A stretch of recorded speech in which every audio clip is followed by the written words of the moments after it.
Bonjour Sveti, bonjour Véronique. Bonjour Pascal. Je suis très heureux de vous avoir. Est-ce que vous pourriez commencer simplement par vous présenter de façon très succincte? Dis, je te donne la parole. Je suis Véronique Pinancé-Barrière et je suis présidente de l'association de défense des droits de l'homme Wikijustice Julian Assange. Merci. Et moi, je suis la Bulgare qui est venue en France depuis 26 ans, qui s'est battue pour défendre les droits de mères et des ressortissants bulgares. Je suis présidente de la Fédération des communautés culturelles bulgares dans le monde et mon exercice principal professionnel, c'est je suis interprète sermentée. Voilà, c'est pour ça que j'ai un regard assez large sur l'administration et le fonctionnement de l'État français. D'accord. Donc aujourd'hui, on va parler de l'ASE, l'aide sociale à l'enfance, et particulièrement se focalisant donc sur une audience là qu'il y a eu dernièrement, le 2 septembre, par rapport à une famille bulgare dont les deux enfants en fait ont été placés à l'ASE. Donc, est-ce que vous pourriez nous parler un petit peu de cette famille en fait et comment en fait toute cette histoire est arrivée? Alors, je prends voilà la main avec les Bulgares. Les Bulgares, ils sont venus, le papa actuel, il est venu il y a 10 ans. Et très important, c'est une famille bulgare, mais musulmane. Donc, ils ont leurs traditions, leurs mœurs à vivre. En Bulgarie, ils appartiennent à leur communauté qui, tout simplement, a ses particularités et que quand il y a affaire à la justice ou autre chose, il faut prendre en considération les particularités de l'ethnie, des mœurs, des traditions.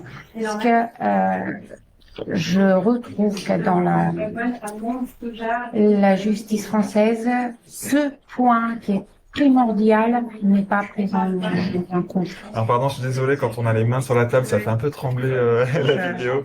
C'est possible, ça. Je vais essayer de rester tranquille. Alors le papa, il vient en France. Il commence à chercher à travailler, tout simplement. Ce que vous savez, c'est sur cette rentrée de la Bulgarie dans l'Union européenne, ça a amené beaucoup de dégâts dans mon pays. L'économie était détruite et les gens ont perdu le travail. Les usines ne fonctionnaient plus, donc les gens ils ont cherché tout simplement à vivre. Forcément, ça a amené une immigration. Les gens sont sortis du pays. Donc ce jeune homme, il cherchait aussi à trouver le moyen de survivre et de gagner son pain. Donc il arrive en France. Bien sûr, il commence à se battre avec toutes les entraves administratives qui suivent la vie de chaque étranger. Et il comprend assez vite que sans savoir le français, il faut l'apprendre pour trouver un travail. Donc, il apprend le français. Actuellement, il se débrouille. C'est pas quelqu'un qui a appris le français comme moi dans une école. Donc, son français, il est courant, il est oral, mais suffisant pour comprendre comment faire sa tâche professionnelle. Après, il retourne en Bulgarie. En Bulgarie, il rencontre sa future femme et il la ramène ici. Donc, ils sont mariés civilement en Bulgarie. Ils ont un acte de mariage, ce qui n'est pas toujours le cas avec d'autres ethnies bulgares. Mais ça, c'est pas la question. Une autre fois, je vais raconter ça. Donc, il vient ici, forcément, il y a les enfants qui sont... Alors, c'était à quelle époque, à peu près? Il y a une dizaine d'années. D'accord. En fait, non. 2015, aux alentours de 2015. Oui, à peu près 10 ans, en effet. Voilà. Et voilà, les enfants naissent. Le premier bébé, c'est un garçon qui est né en 2014. Et la fillette arrive 2 ans plus tard, 2007. Et la raison pour laquelle ils sont restés en France, parce qu'ils sont retournés à un moment en Bulgarie suite à un problème de logement. Tout simplement, il y avait une escroquerie sur leur logement, un marchand de sommeil qui les charge de l'appartement.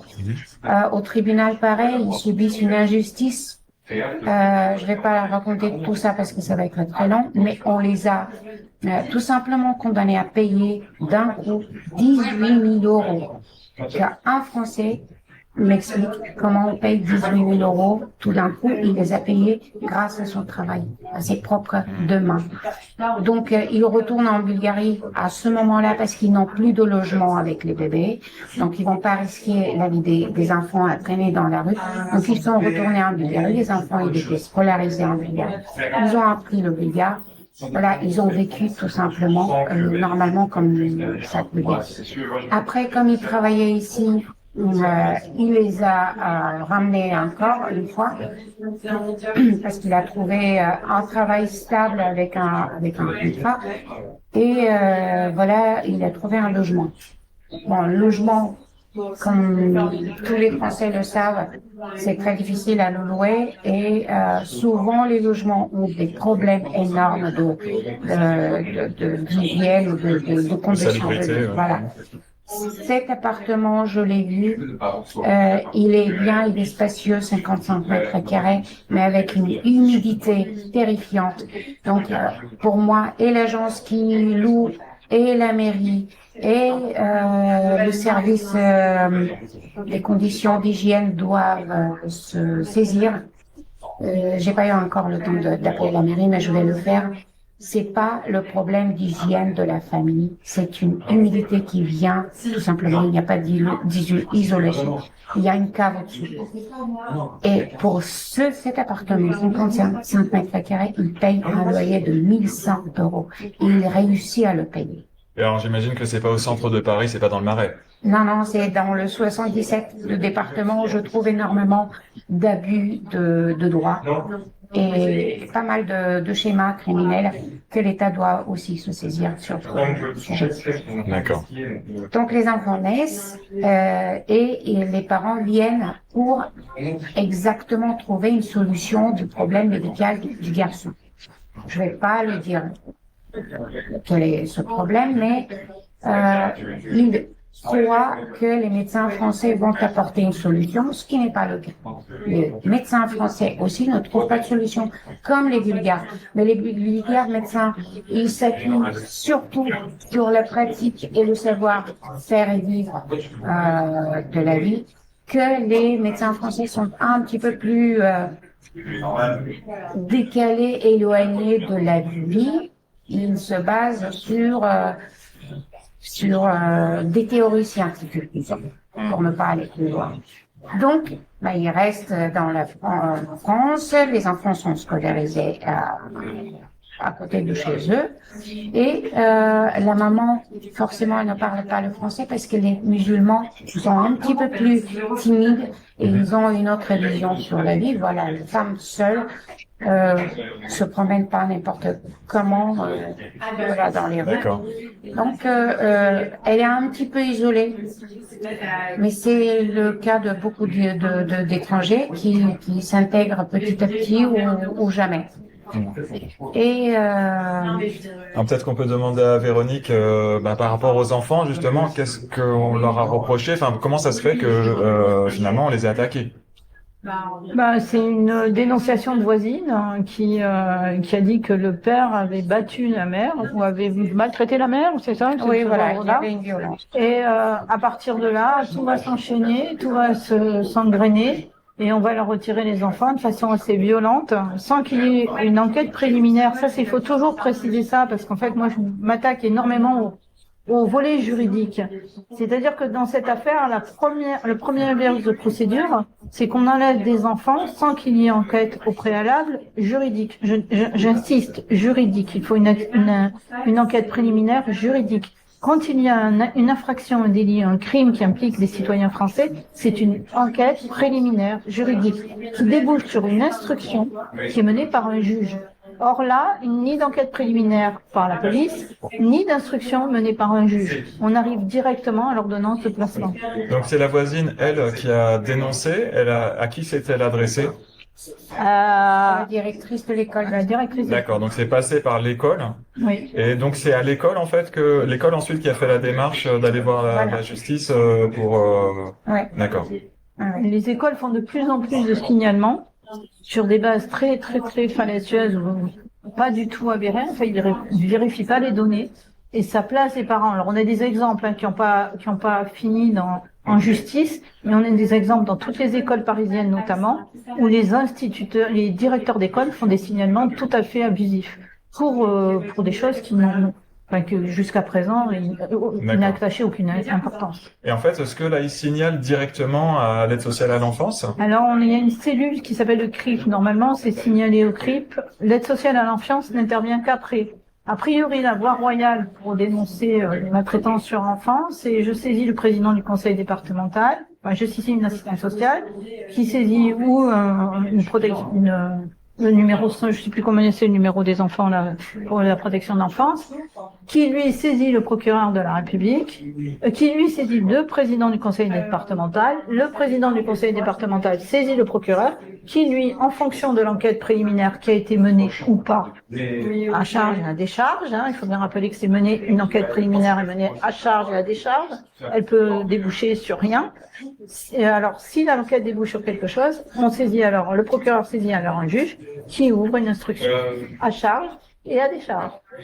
C'est important de le dire parce qu'en fait, dans le 3/4 des affaires dans laquelle est impliquée la politique d'aide sociale en France, soit, on va dire, la responsabilité pénale revient au président des conseils départementaux, il n'y a ni enquête préliminaire, ni instruction. Donc on arrive sur un placement qui se fait par ordonnance sur de vagues allégations. D'accord. Et donc là, en fait, est-ce que c'est par rapport, est-ce que les deux enfants ont été placés en même temps, ou est-ce qu'il y a eu l'un puis l'autre? Alors, les deux enfants étaient enlevés tout d'un coup ensemble. Alors juste un petit peu pour aller plus loin, c'est à dire exactement ici que le placement des enfants, l'enlèvement, est décidé sur les documents de l'ASE et marqué, la toute première décision est marquée procureur de la République d'un autre département. Donc il n'y a pas la responsabilité personnelle là. On ne sait pas qui est le procureur, de quel département. Parce que normalement, ils étaient dans le département Seine-et-Marne, dans 77. On ne dit pas le département 77, il n'y a pas le nom. On dit un autre département. Donc, déjà, on commence déjà par une décision qui vient de nulle part. C'est pas une opacité, c'est une illégalité. Il faut être très précis. La justice française fonctionne sur la base d'illégalité. Le texte de loi est formel. Nul n'est responsable que de son propre fait. Donc, un procureur doit engager son nom personnel, son identité. On parlait des identités, on a parlé souvent des identités. L'identité est importante. Le nom du procureur doit être dans le papier. Il doit être nommé. Il doit être au-dessus de sa signature. C'est un engagement pénal et c'est un engagement moral. Tout le monde le fait. Tout le monde doit le faire. Tout le monde s'y soumet. Tout citoyen français doit s'y soumettre. C'est pareil, on a des papiers signés par le chef des greffiers. Qui est le chef des greffiers? C'est une fonction. Une fonction n'est en mesure de rien dans ce qui est d'ordre légal. Donc, il faut des noms. On a des papiers qui sont déjà à la limite du faux et de l'usage de faux. Alors, je vais revenir quand même un petit peu sur l'histoire de la famille. Donc, leurs enfants sont enlevés. J'imagine qu'ils sont désespérés. Voilà, comment ça se passe les jours, les semaines, les mois qui passent suite à ce placement? Alors, moi, j'accentue sur la sensibilité des parents et des enfants. Les Bulgares, ce sont des gens très honnêtes, et particulièrement cette famille-là, qui sont musulmans et qui, leur croyance ne leur permet pas ni de mentir, ni de se comporter de manière immorale. Donc, c'est pour ça j'ai pris en main cette famille, parce que je ne peux pas laisser des jeunes gens qui ont toute l'honnêteté de s'intégrer et de désir de s'intégrer dans la société française, de travailler et de payer leurs impôts, ce qu'ils ont fait jusqu'à là. Ils Alors, ont travaillé, mais de manière très, très, très assidue, et ils ont toujours payé leurs impôts. Ce qui n'est pas le cas avec d'autres familles, y compris françaises ou étrangères. Euh, donc, il y a énormément d'abus dans cette histoire.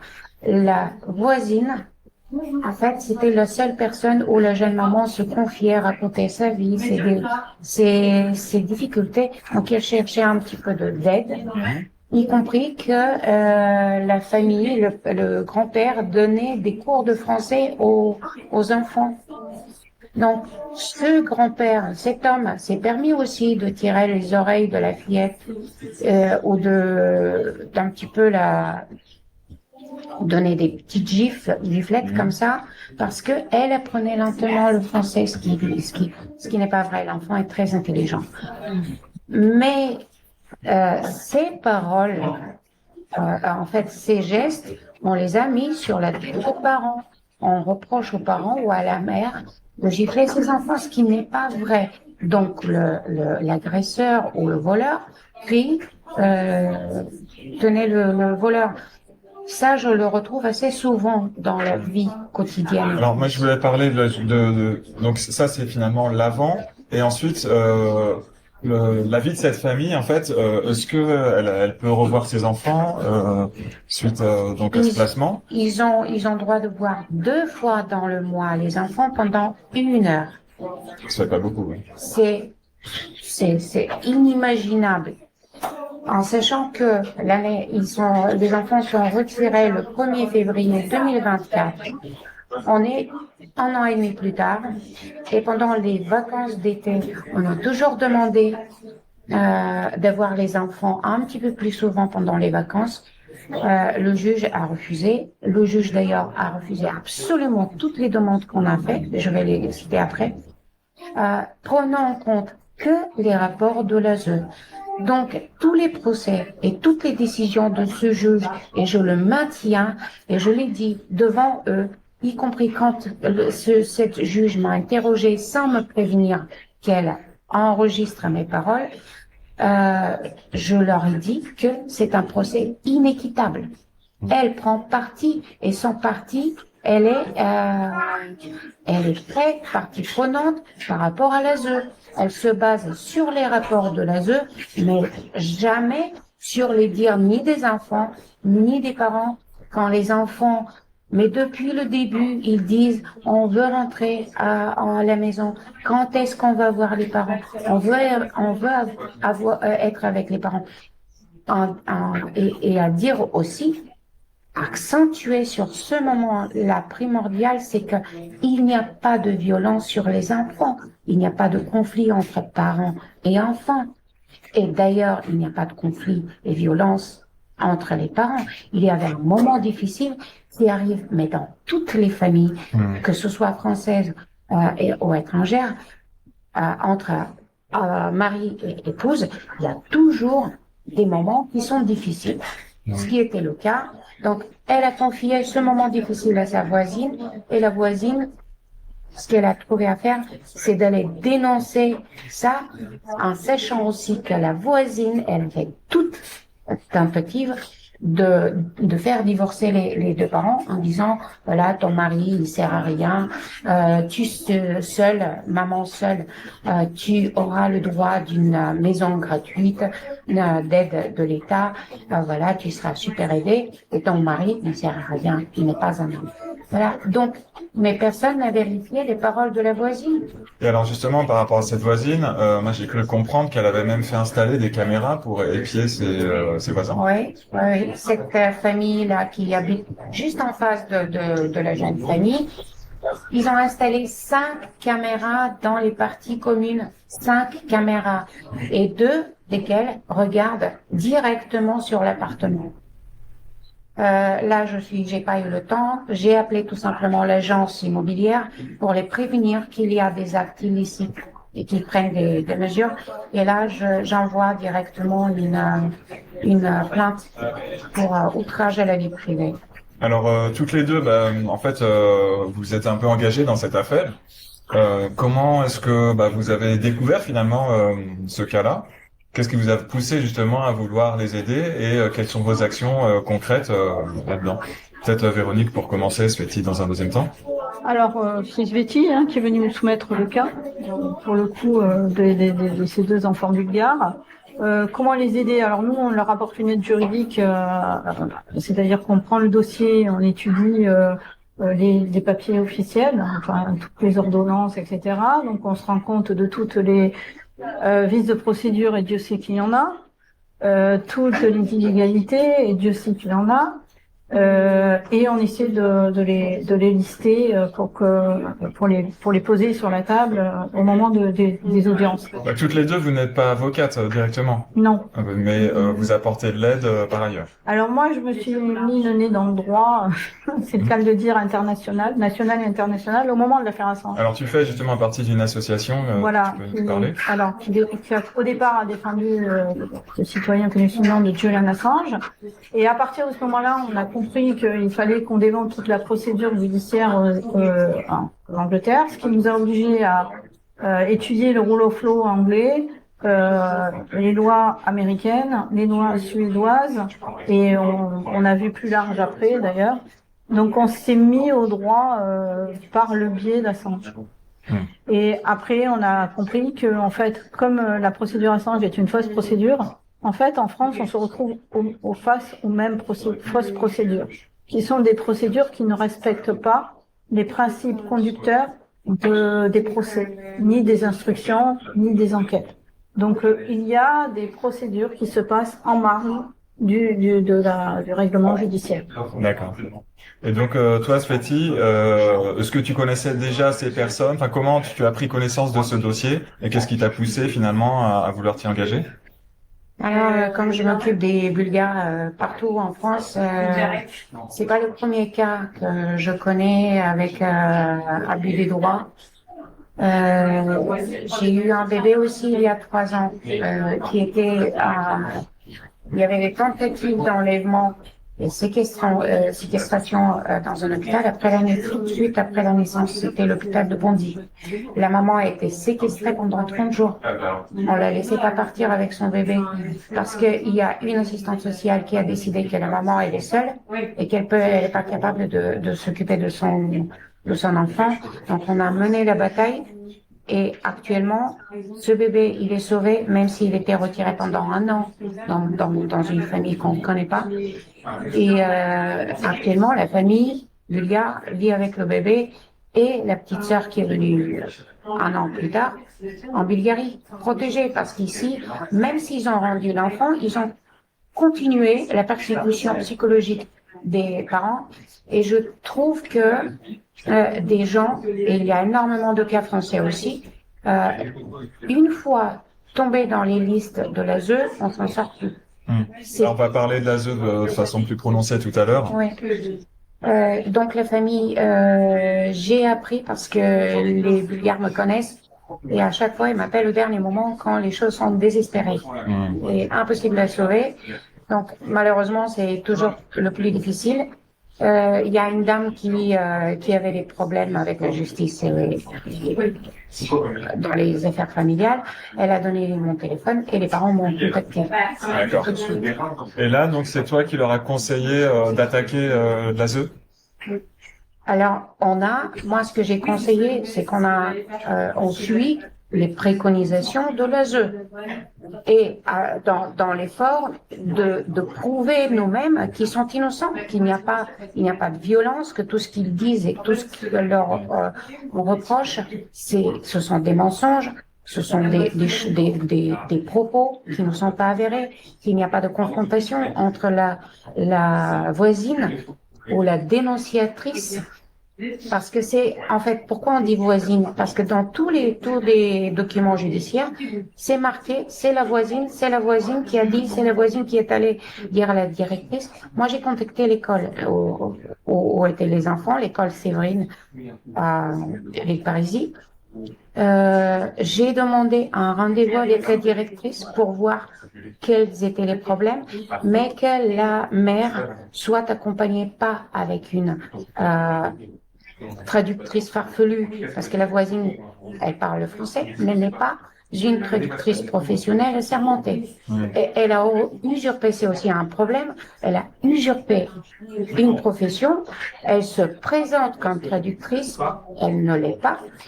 Donc j'ai demandé un rendez-vous avec la directrice refuse et me renvoie vers le hiérarchique plus haut d'elle-même, avec l'académie. J'ai contacté la personne, j'ai pas eu de réponse, donc ils ont refusé le rendez-vous pour voir clair et net quels étaient les problèmes avec les enfants, qu'on leur reproche aussi aux enfants que les garçons étaient agressifs, ce qui n'est pas le cas, mais il faut que je précise aussi le moment un petit peu plus tard.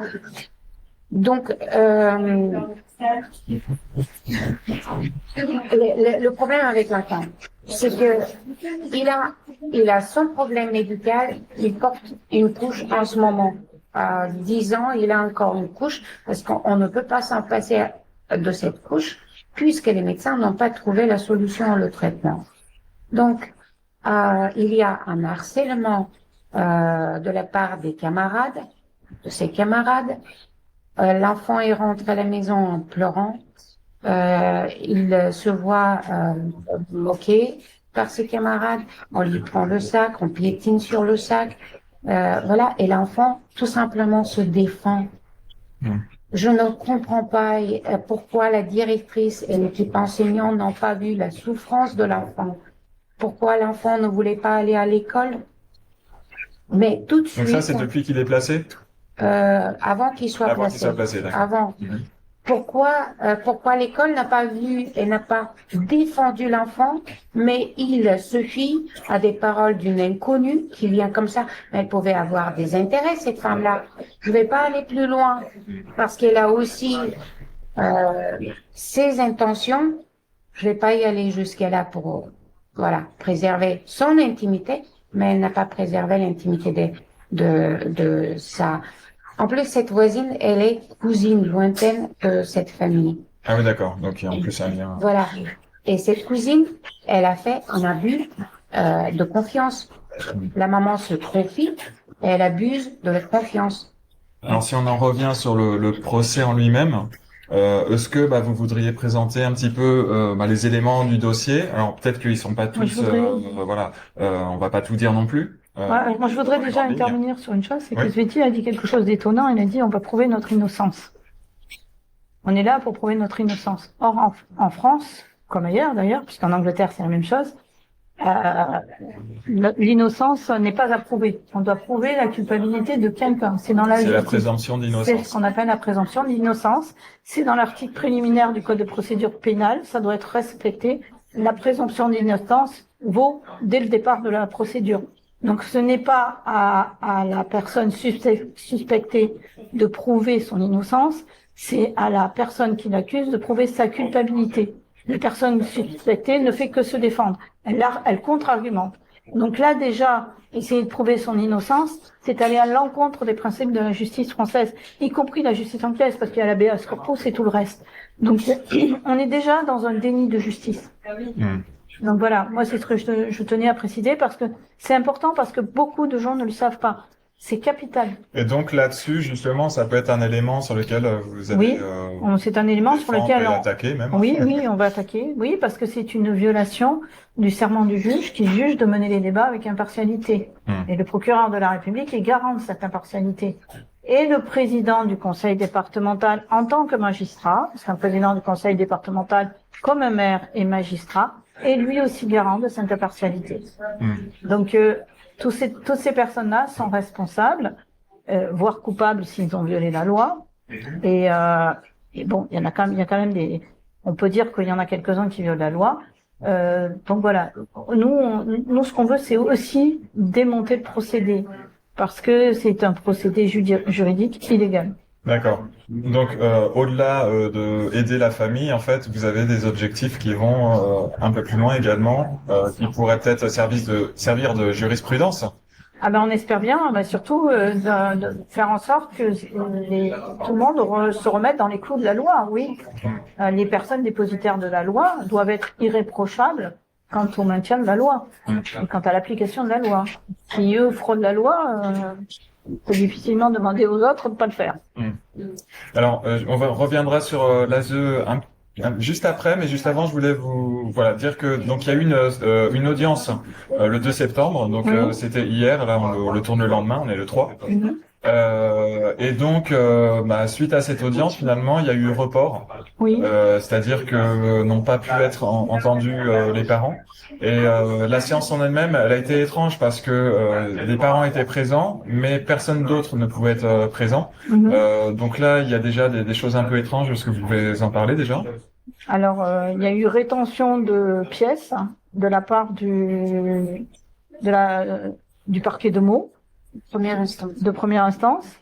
Donc déjà, l'avocat qui est venu du Bulgarie n'a pas eu accès aux pièces, ce qui est illégal.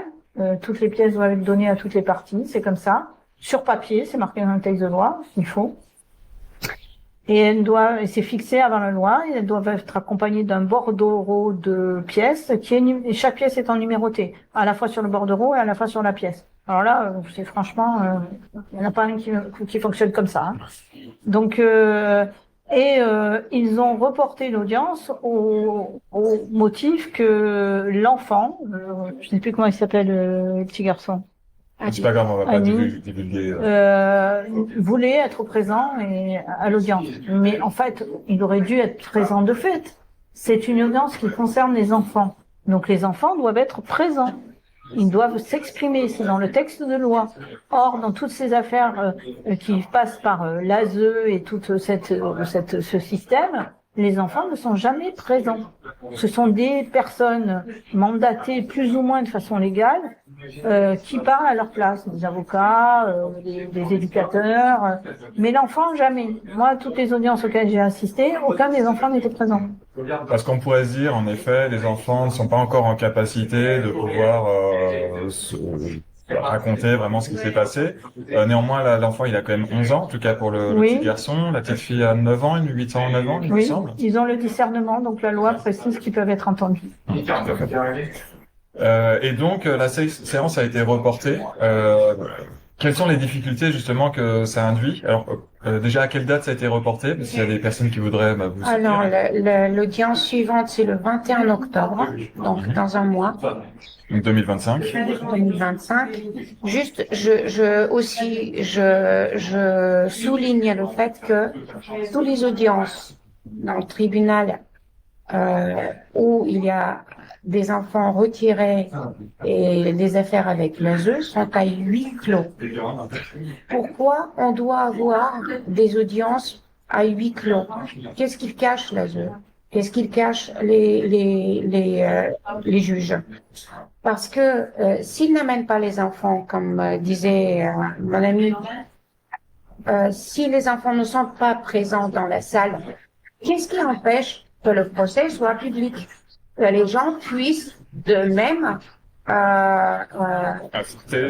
assister et estimer et voir comment la procédure se déroule. Est-ce qu'il y a des vices de procédure? Est-ce qu'il y a des abus, etc. Qu'est-ce qui empêche tout ça?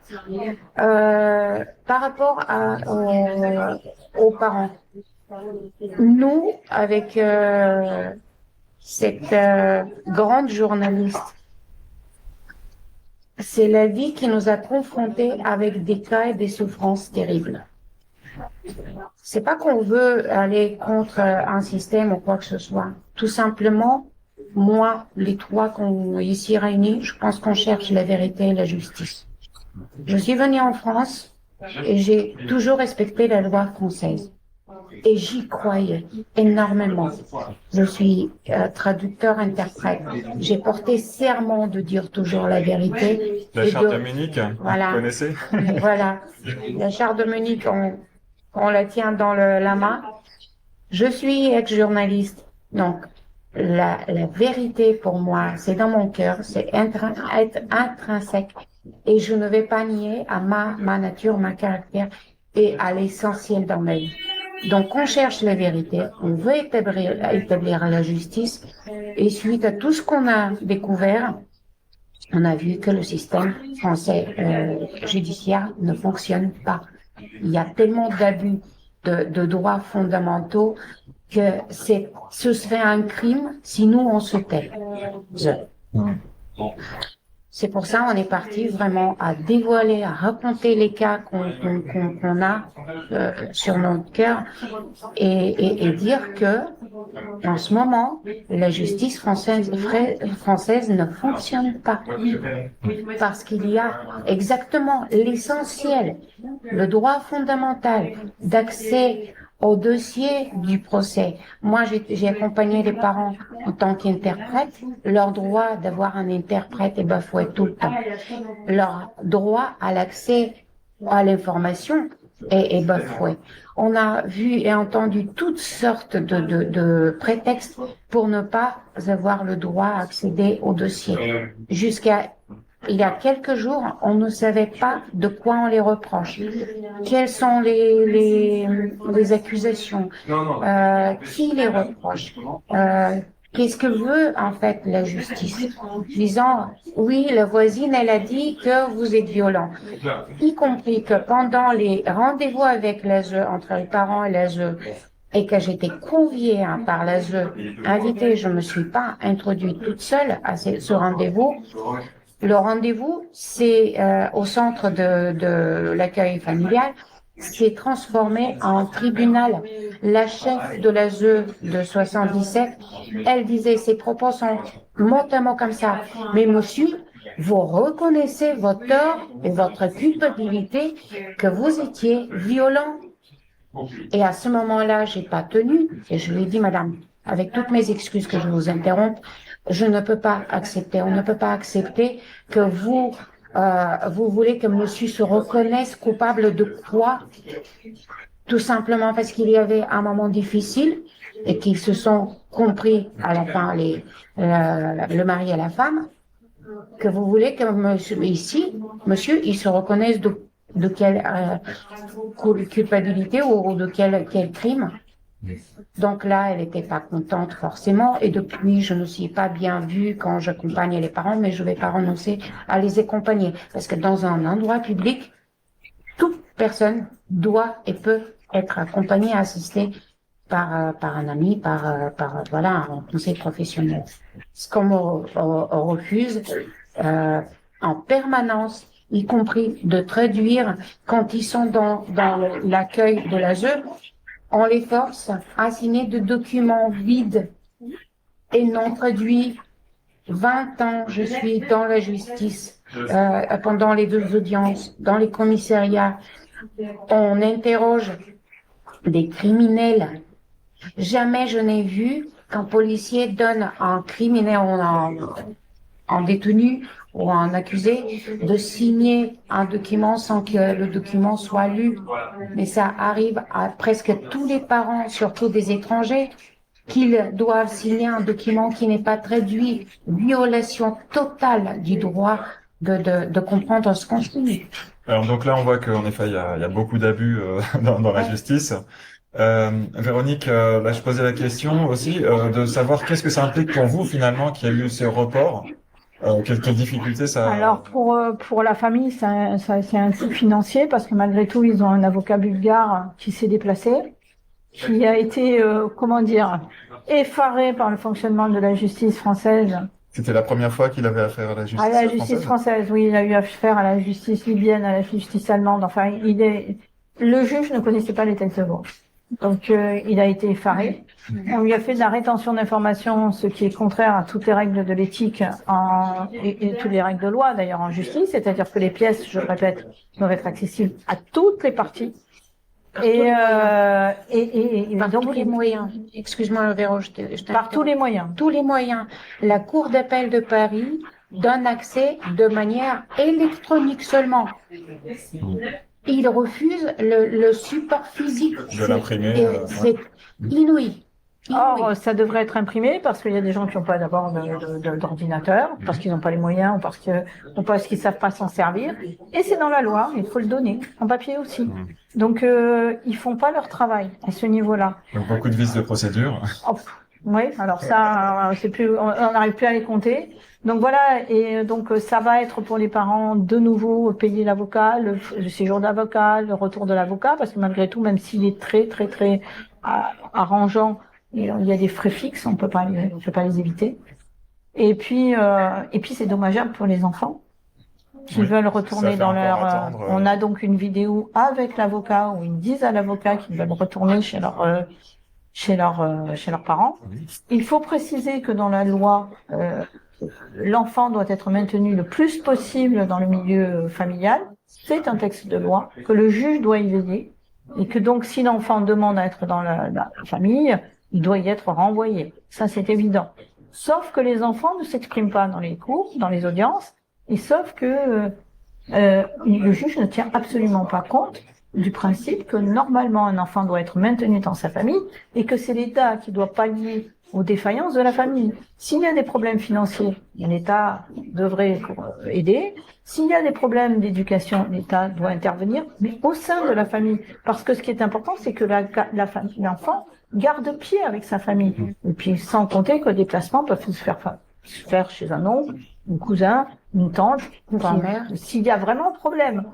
Et en fait, et en plus, ce qui est important de savoir aussi, c'est que l'enfant, selon la Convention des droits de l'enfant, doit rester en contact avec sa culture, avec sa langue. C'est inscrit, c'est prescrit, c'est enregistré à l'UNESCO, c'est enregistré à l'ONU. Donc, en réalité, la France viole les droits fondamentaux des enfants tous les jours, ce qui est extrêmement grave. Alors, je vous propose pour terminer cette première partie, parce que c'est un petit peu long, on va Ouais. faire en deux parties, qu'on parle, en fait, le jour même, donc le 2 septembre, il y a eu une audience juste avant, d'une femme camerounaise, Oui, que vous avez suivi également toutes les deux. oui. On va peut-être pas être aussi long que sur la première affaire, mais est-ce que vous pourriez nous dire, nous raconter un petit peu qu'est-ce qui s'est passé Oui. et quelle a été l'issue de cette audience? Alors, c'est une ressortissante camerounaise qui s'appelle Michel Endo. On peut dire son nom parce qu'elle assume publiquement tout ce qu'elle fait, donc voilà. À laquelle on a retiré ses deux enfants, Norélis et Richie, sur dénonciation du garçon, qui a été faite dans le collège, Le garçon lui-même a dénoncé les violences de violence de sa mère. D'accord. Dans le collège, sous la dictée de 3 personnes ayant autorité de fait et de droit sur lui, c'est-à-dire son principal adjoint et je ne sais plus qui était là. Donc ces 3 autorités l'ont poussé en fait. Ils l'ont attrapé déclaration. à l'entrée du collège et ils l'ont amené dans le bureau de la principale adjointe. Et ils lui ont dit que voilà, ils allaient lui faire écrire un courrier, comme quoi sa mère était violente, etc. Ce que le garçon a fait, et s'est rétracté immédiatement. Et il est allé en cours, il a complètement oublié qu'il avait écrit ce courrier. Et à 17h, quand il devait aller chercher sa petite sœur qui était dans l'école primaire à côté, on l'a séquestré dans le bureau du principal et on lui a dit qu'il ne rentrerait pas chez lui et qu'il allait en foyer. Et donc la mère, pas de nouvelles de l'enfant, du garçon, de l'aîné qui ne répondait pas au téléphone, appelle l'école et appelle une voisine et demande à ce qu'elle récupère la petite fille. Ce qu'elle fait. Et selon les témoignages de la voisine, elle aurait été appelée par le procureur de la République. Alors là, j'ai vraiment de gros doutes parce que ça ne se passe pas comme ça. Qui lui aurait dit que si elle ne ramenait pas à l'école la petite fille, elle allait aller en prison, avoir des ennuis, etc. Blabla. Donc, voilà, tout ce genre de choses. Donc elle a ramené l'enfant à l'école primaire. Elle est restée sous la surveillance d'une assistante sociale dont on ne sait pas le nom, dont on ne sait même pas. On est presque sûr, puisque la directrice de l'école a avoué que c'était pas l'assistante sociale de l'école, sous la tutelle d'une assistante sociale dont on ne sait rien, dont on ne sait pas qui elle est, et elle a été conduite au 180 rue Ordener, qui est un des sièges des ASE, sous la garde d'un éducateur qui depuis est parti en Suisse. Donc on ne peut même pas l'interviewer, mais qui a raconté l'histoire à la mère le lendemain. Donc les enfants sont enlevés. Il n'y a pas d'enquête préliminaire. Ça, c'était il y a combien de temps, du coup? Alors, c'était 2020, 21, un an et demi, ça fait un an et demi, un peu plus d'un an et demi, 2024, ouais, 2024, un peu plus d'un an et demi. Donc, les enfants sont retirés, il n'y a pas d'enquête préliminaire, il n'y a pas d'instruction, il y a une ordonnance, mais qui n'est pas donnée le jour de l'enlèvement des enfants. Donc l'ordonnance du juge interviendra après le placement. Mystère. Sur quelle base, sur quel fait s'est basé le juge pour écrire une ordonnance sur une enquête qui n'a pas eu lieu et sur voilà. Bon, donc ils sont placés. À partir de ce moment-là, ça s'engraine. C'est le même modus operandi que pour les petits Bulgares.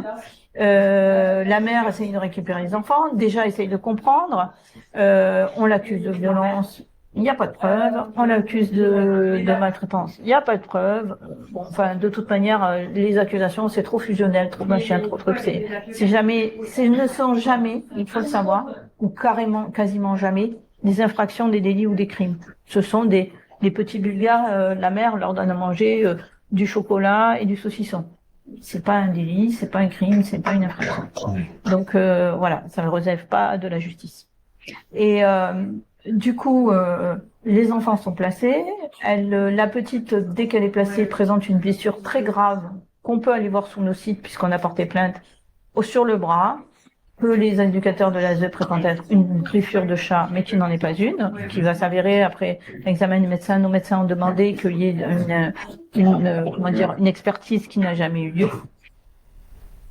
Et ça finit le 8 juillet 2024 de façon assez hallucinante. C'est que, dernière visite médiatisée, je suis donc présente en tant que témoin. Il m'accepte une première fois maintenant. C'est assez difficile pour moi d'assister à des visites médiatisées. Il faut que d'autres le fassent à ma place.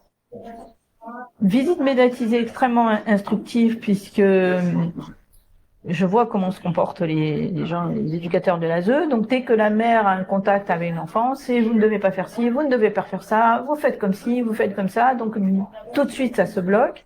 La petite fille a regardé les éducateurs pour savoir ce qu'elle devait faire avec sa mère, etc. La mère fait la prière pendant. Elle est chrétienne, camerounaise chrétienne, très croyante. La gamine est inscrite au catéchisme, les enfants suivaient, enfin, ils vont à la messe toutes les semaines. Enfin bon, c'est vraiment une famille chrétienne qui croit profondément. Et donc, c'est ce qui va lui être le plus reproché, c'est d'avoir fait la prière avec sa fille à genoux, soit d'avoir récité le Notre Père. D'accord. Je pense que depuis que l'édit de Nantes a été écrit par Henri IV, c'est permis. Et donc voilà, donc on a attaqué sur ces plans-là. Mais ce qui est le plus grave, c'est que la petite fille, depuis le 8 juillet 2024, est portée disparue. Les parents, la famille proche, personne n'a des nouvelles de cet enfant, ne sait où elle est, ou n'a eu de contact audio ou visuel avec elle. Personne ne sait. Elle a été déclarée placée au secret dans une ordonnance d'un juge, ce qui est une illégalité totale. On n'a pas le droit en France de placer un enfant au secret, ou même un individu quelconque. Hein. La loi l'interdit. Donc, c'est une violation d'un droit fondamental humain et du droit d'une enfant. Cet enfant est porté disparu au point que le père a demandé une preuve de vie, et il a raison, parce qu'on ne sait pas si elle est vivante ou morte, qu'elle a pu changer d'identité, ce qui n'est pas exclu. Et parce qu'elle a été placée, et c'est marqué dans les ordonnances de placement, dans un organisme qui s'occupe d'adoption. Donc voilà, les parents sont dans l'inquiétude absolue. Ce qui est très grave dans ce dossier, c'est que les parents et les enfants sont des ressortissants camerounais, comme dans la famille bulgare. Donc là, ils n'ont pas la nationalité française? Non, ni les Bulgares, ni les Camerounais. Donc ils sont des ressortissants camerounais. Il existe un père au Cameroun qui contribue à l'éducation de ses enfants et à l'entretien de ses enfants. Ce père a été éliminé totalement par la justice. Or, selon la justice camerounaise, comme la justice française, l'état civil, le code civil, il est dépositaire de l'autorité parentale. Alors que sa femme soit attaquée, son épouse, alors c'est un truc, un mariage tribal, mais bon, malgré tout, c'est beaucoup plus fort chez eux que le mariage non. Que la justice n'ait pas pris compte de l'existence de ce père qui apparaît sur les actes de naissance, qui a réclamé ses enfants dès le départ, qui a demandé qu'ils soient rapatriés au Cameroun, c'est aussi un déni de justice. Et aujourd'hui, cette femme est confrontée à une série de mensonges comment dire, Et de des violences. Alors, elle a été violentée, mais il faudrait qu'on en reparle sur une autre émission parce que sinon ça va faire très long. Violence de la part de l'État français. Oui, oui, mais déjà nier la lignée, nier l'appartenance à une famille, c'est ce qui est le plus grave, parce que effectivement, le parent dépositaire de l'autorité parentale aurait dû être impliqué immédiatement dans la procédure, ce qui n'a pas été le cas, et ça apparaît dans tous les textes émis par la juge. Donc voilà. Et donc cette audience a précédé l'audience des petits Bulgares. Au milieu, il y a eu une audience pour une mère algérienne qui était aussi en grand désespoir, qui nous a expliqué ses problèmes. Donc on a énormément de problèmes du même type. Alors tout ça, donc, c'est aussi en lien avec la SE de toute façon. De toute manière, c'est en lien avec l'enfance. l'aide sociale à l'enfance, à la politique d'aide sociale à l'enfance, parce que l'aide sociale à l'enfance, ce n'est rien. Et donc là, à l'issue de cette audience, on ne sait pas encore ce que ça va donner. Non. Non. Mais comme dans la procédure bulgare, l'avocate qui est en charge du dossier a listé un nombre incalculable de vices de procédure, de manquements à la loi, y compris de l'irrespect du juge, de la présomption d'innocence et de l'impartialité des débats. Parce que les juges, jusqu'à présent, ont mené les débats à charge sous le nez des avocats, au point qu'elles ont créé, les deux avocates, à l'audience précédente, un incident de séance. Merci. Je vous propose qu'on clôture cette première partie ici. Il y a des petits problèmes techniques avec la caméra qui est en train de tomber. C'est ça, c'est la tour de piste. Et donc voilà, dans une deuxième partie, on en profitera pour parler plus profondément de l'ASE, de tous les scandales qu'il y a, mais aussi comprendre un petit peu ce que c'est en fait, pourquoi ça. Oui, il faut comprendre ce que c'est. Et aussi de donner des recommandations finalement aux personnes qui seraient victimes de toutes leurs actions. Oui. Donc voilà, je vous invite à suivre la deuxième vidéo qui permettra de parler de ce sujet.